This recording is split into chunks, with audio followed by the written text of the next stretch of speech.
নমস্কার, কেমন আছেন সকলে? বাইরে চলছে ঝমঝমিয়ে বৃষ্টি, তাই আমি বানাতে চলে এসেছি একটু গরম গরম পকোড়া আর সঙ্গে একটু গরম গরম চা। প্রথমে ধনেপাতাগুলোকে ছোট ছোট করে কুচো করে নিয়েছি। আগে কিন্তু অবশ্যই ধুয়ে নিতে হবে।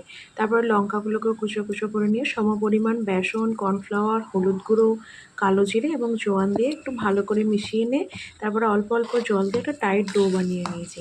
তাতে পরিমাণ মতো নুন, খাবার সোডা এবং কাঁচা লঙ্কা দিয়ে আবার ভালো করে মেখে নিয়ে গরম তেলে ছোট ছোট বড়ার আকারে ভেজে নিলেই ব্যাস তৈরি ধনেপাতার পকোড়া।